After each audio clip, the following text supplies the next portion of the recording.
Hello, brains and hearts. When's the last time you went on a date? If you can't remember, I'm giving you homework. When we first start getting close with somebody, it's easy for ADHD brains to stay focused and even hyper-focused. It's new, exciting, challenging. We spend tons of time thinking about them, texting them, trying not to text them, hanging out with them. But as time goes by, their presence becomes more routine and reality sinks back in. And we tend to get overwhelmed, distracted, and hyper-focus on other things. Things that are urgent, like Twitter, start to take priority over what's really important, our relationships. This is a normal process. It's just a bit more extreme for ADHDers, which is why it's important to block out time for each other on a regular basis.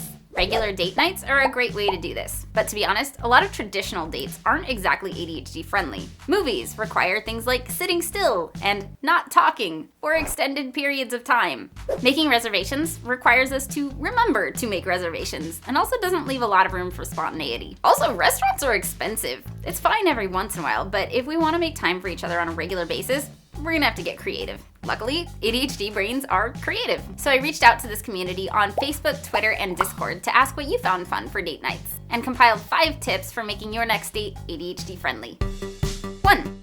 Minimize distractions. So ADHD brains get distracted. It doesn't mean we don't love you. It means we have brains that don't filter out extraneous stimuli very well. So that loud TV behind you in the restaurant, we can't tune it out. If there's laundry in our line of sight, if we get a text message, if we get a song lyric stuck in our heads, we get distracted. This isn't personal. It's how our brains work. Some distractions we can't really do anything about, and some behaviors that can make us look like we're distracted, like fidgeting or not making eye contact, can actually help some neurodiverse brains be more present, not less. But if we're trying to bond with the person we love, we can help our brains out by minimizing things that are truly distracting. If you have to go to a distracting environment, like a restaurant with TVs everywhere, try to get a table facing a wall. If there's something nagging that needs to get done, put it out of sight or take care of it ahead of time. Put your phone on Do Not Disturb. If there are things that are gonna pull you out of the date, like talking about work or the kids, agree to put those on hold just for the evening. This is our chance to create space for our relationship. The internet and our responsibilities will still be there when we're done. That said, we probably will still get distracted.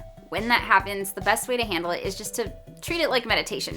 Bring that wandering attention back. If you think of something you absolutely need to get done, write it down so you don't forget it, and then get back to your date. Being present with your person is usually more impactful than getting it done right away.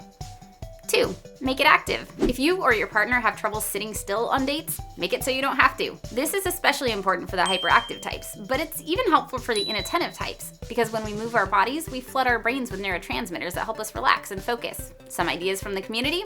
Go axe throwing. Take a walk on the beach. Bounce on trampolines at a trampoline park. Mini golf. Go ice skating. Go bowling. Go to the gym together. Drive go-karts.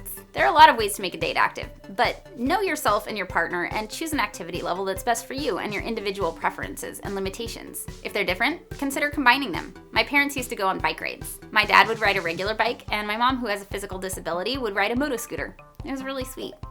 3. Make it interactive.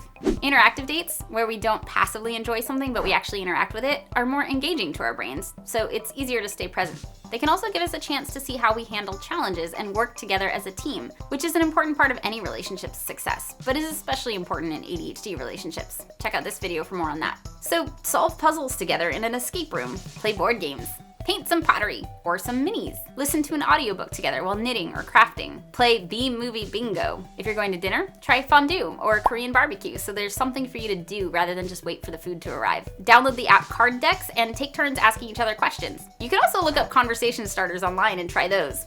Is a hot dog a sandwich? Why or why not? Basically, as one brain puts it, don't just go on a date, make it a do date. No? Okay, moving on. 4. Make it adventurous. This taps into the ADHD need for novelty and allows our impulsivity to shine. Go on a hiking adventure someplace neither person has been before. Try geocaching. I had never heard of this before several of the brains recommended it, but now I really want to try it. It's basically a giant treasure hunt. One of the brains suggested going shopping for greeting cards together, handing them to each other in the store, then kissing and putting them back. Or try a thrift store challenge. Challenge your partner to find something usable that reminds them of your relationship. Go on a culinary quest and try the same dish at a bunch of restaurants looking for the best one. Everyone's idea of adventure and budget is a bit different, so check in with your partner and see what kind of adventure sounds fun to them. And then have fun, go explore. Finally, 5. tap into their curiosity. Most ADHDers love to learn, at least about things we're interested in. So dates that tap into our curiosity can also be a great choice. One of the brains said, "To me, the ideal date is science expositions. It brings out the inner child in me." Oh gosh, what is that? Oh gosh, that's spinning. Another one bought a small tube of gallium off Amazon for like $5 and a cheap heart mold. Gallium melts at body temperature, so he warmed it up and molded it into a heart. He gave it to her, and when it started to melt, he told her she melted his heart. Other ideas? Watch a YouTube video and learn how to do something together. I've got a lot here. Check out a local museum, go to a zoo or an aquarium, have nerd dates where you watch TED Talks, take a master class, take a cooking class. If you have different interests, maybe take turns learning about them. So one week it's yours, the next week it's theirs. Whatever kind of date you decide to try, put it on the calendar, so we remember we actually have a date. And if there are activities that are time sensitive, remember to allow time for transitions, traffic, and looking for our keys for 30 minutes before finally finding them in the freezer. Then have a good time. And I'm talking to future me here, try not to put too much pressure on yourself to get it right.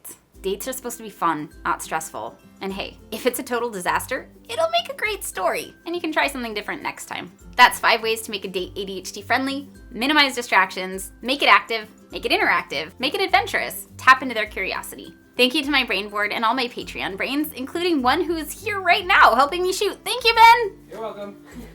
Comment below to let me know what kind of dates you enjoy. Like, subscribe, click all the things, and I will see you next time. Bye, brains!